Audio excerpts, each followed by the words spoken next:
Do-do-do. Yes, you are a good cat. Hello everybody and welcome back to my channel. We are in my kitchen. You may hear noises because I just got a cat. And we're going to make pasta because my last video I talked a bit about maybe you guys wanted to see how I made pasta and sort of these things, and lots of you guys said yes, which I actually was a bit surprised about because there are tons, I know baby, there are tons of videos showing you guys how to make pasta on the internet, and these people who are doing it, some of them much better qualified than I am, but I'm glad that you want me to do it, so of course I will do it. Cat is attacking some sort of coat. But I will be making pasta, but I will not just be making pasta because then you could click on any other video and it would be the same.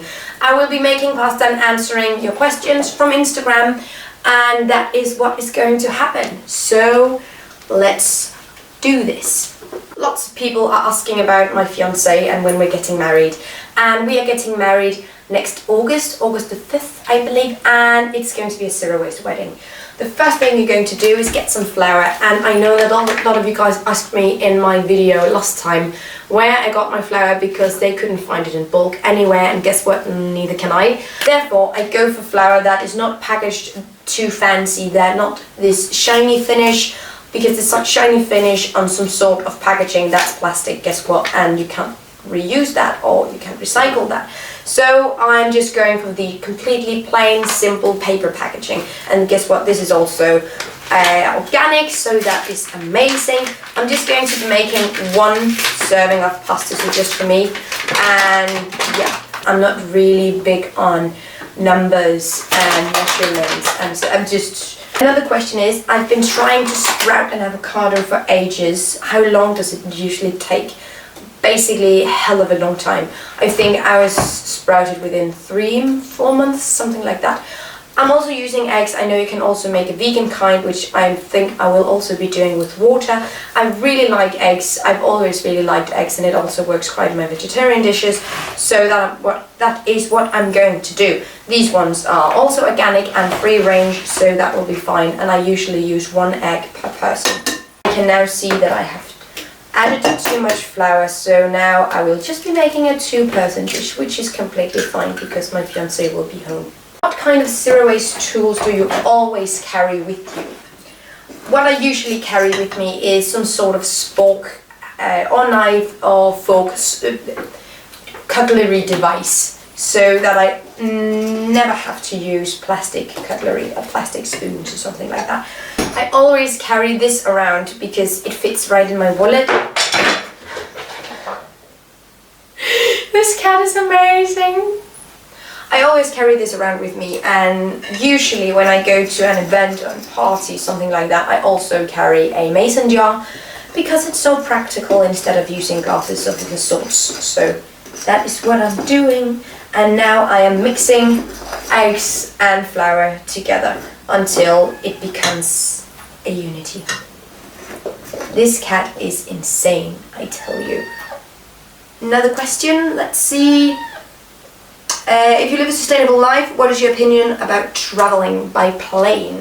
I rarely travel because I don't have the money, and traveling by plane is hella expensive, so that solves itself. But when I do travel by plane, I do not have a problem with it. I try to eliminate plastic on my travels as well. So sustainability in my head, of the way I want to translate a sustainable life, is by eliminating plastic altogether. So I do on occasion travel by plane, but it is not very often.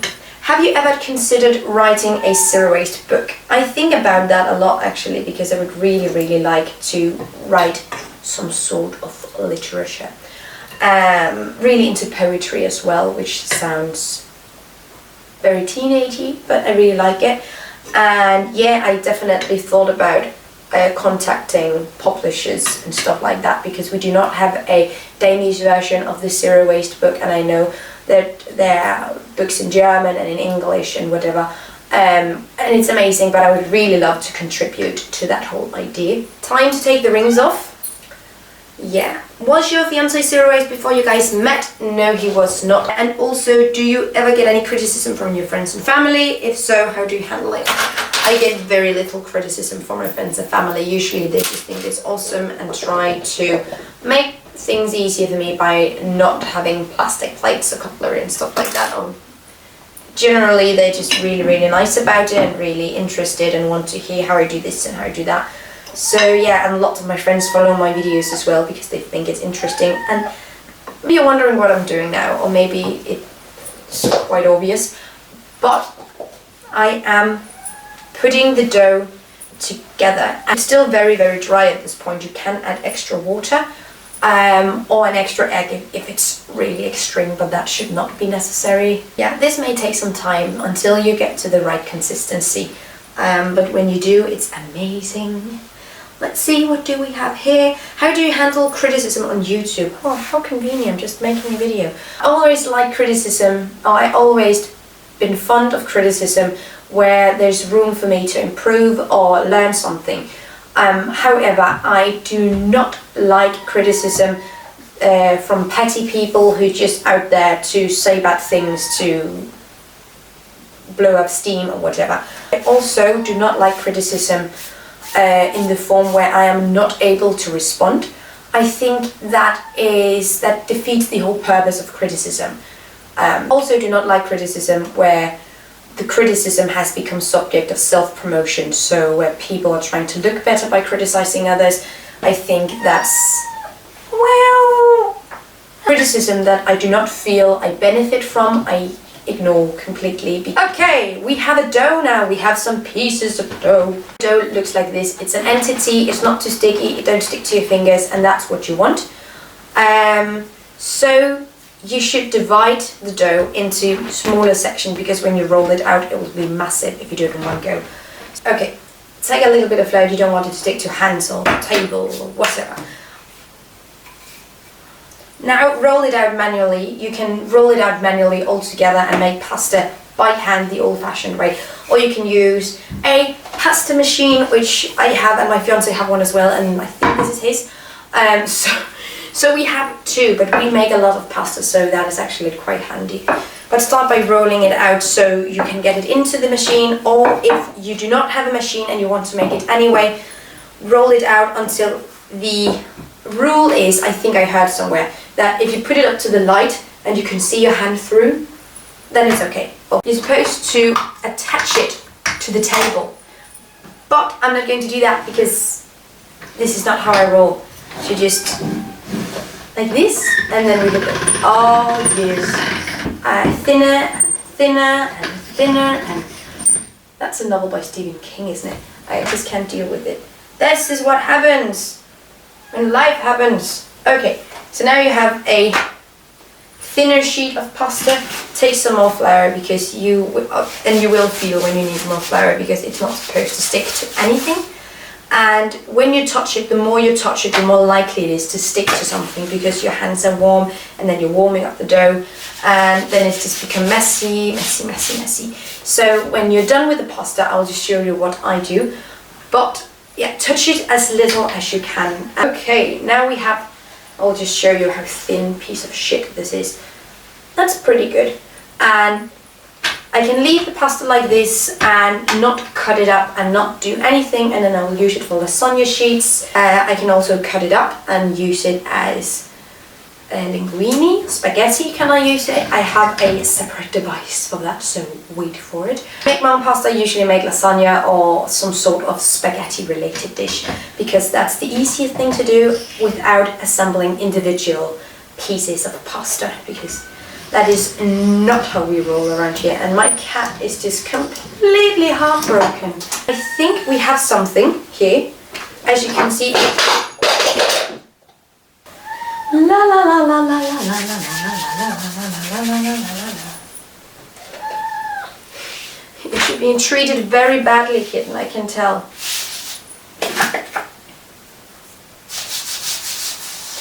I know that a lot of people, I've seen tons of I don't know what this cat is doing. Yes, okay. Okay. I've been watching tons of cooking videos on YouTube, and something that I see a lot of people having issues with is touching their food. So for those people, maybe homemade pasta is not the easiest thing to do. I'm so sorry. But for those people, I just have a very simple message. Get your shit together and wash your hands and touch your food. For making spaghetti or linguine or whatever, you will need to detach a separate device. And this is where the magic happens. Oh yeah.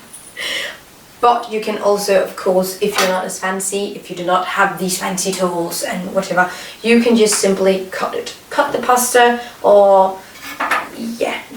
And are you ready for this?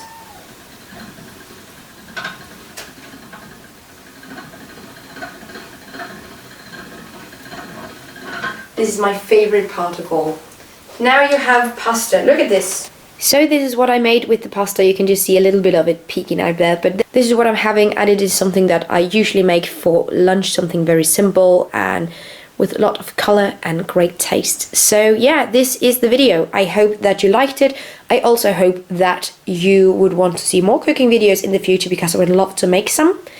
And yeah, this is just completely zero waste, organic, plastic-free, trash-free lunch, and it is super simple and easy to do. I hope that you guys will subscribe to my channel, because that would make my day. And of course you can also follow me on my blog gittemary.com and on Instagram, where I'm also called Gittemary. See you guys next time. Bye. Okay, goodbye. Yeah.